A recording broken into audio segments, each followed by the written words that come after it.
TV-avisen kunne tidligere på aftenen fortælle, at det er muligt at leve længere med en livstruende sygdom. Udviklingen har store konsekvenser for børn og unge, der må leve længere med en dødssyg forælder, og særligt for gymnasieelever, der ofte dropper ud af den grund. Det vil Børn, Unge og Sorg sætte en stopper for med et nyt projekt, der hedder Unfair. Projektet skal hjælpe unge i Region Hovedstaden, hvor en femtedel i aldersgruppen 16-20 år hvert år oplever, at en forælder bliver alvorligt syg.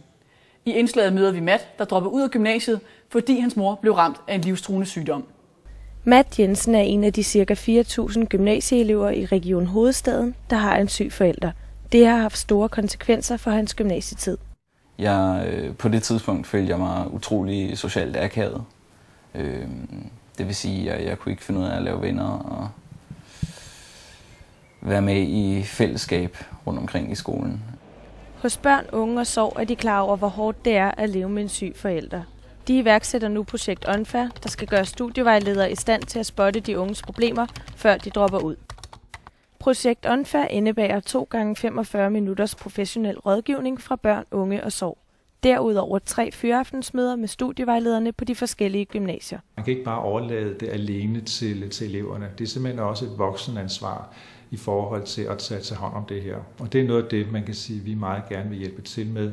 Både med at komme ud, men også til at give studievejlederne lidt undervisning i, også hvad de selv kan gøre, hvad de selv skal være opmærksom på.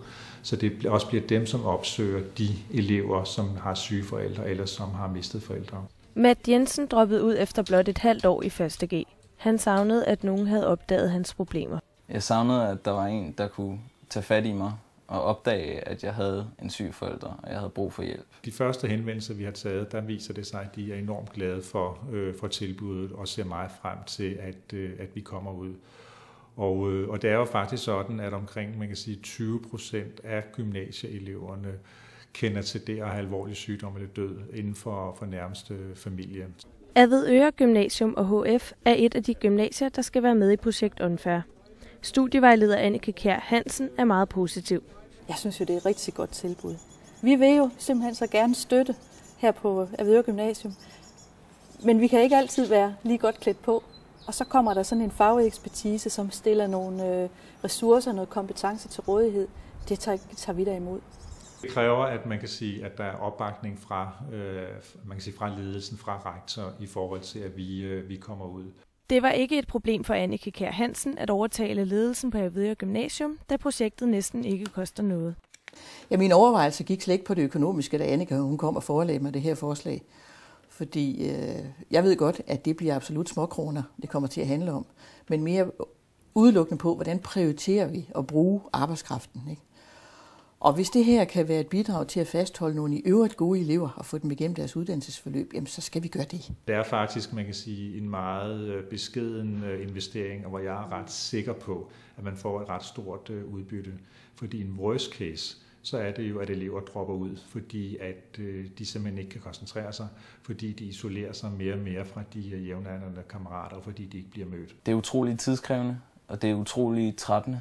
Altså man bliver fysisk træt af at blive mentalt udmattet. Ja, det er rigtigt, det koster lidt lønkroner, det koster lidt timer, men det er stadigvæk, man kan sige, en meget beskeden indsats fra et enkelt gymnasium i forhold til, hvad man får ud af det. Matt Jensen bliver student til sommer, fordi han selv tog kontakt til rektor. Det glæder ham at høre om projekt Unfair. Det var jo først, da det kom videre til rektor, at der virkelig kom skub i tingene. Jeg har helt konkret lige nu en ung mand, som for 5 år siden startede i en 1. G-klasse, men måtte stoppe efter et halvt år. Han kom tilbage, og nu bliver han HF-student med en rigtig flot eksamen her om en måned. Jeg sigtede tidligere efter 12 i gennemsnit, men det blev lidt ødelagt af, at jeg fik 7 i går. Projekt Unfair har taget kontakt til alle Region Hovedstadens gymnasier og begynder i august. Børn, Unge og Sorg håber på massiv opbakning, og her i 21 søndag følger vi selvfølgelig udviklingen tæt. Se med, når vi i efteråret følger op på projektet.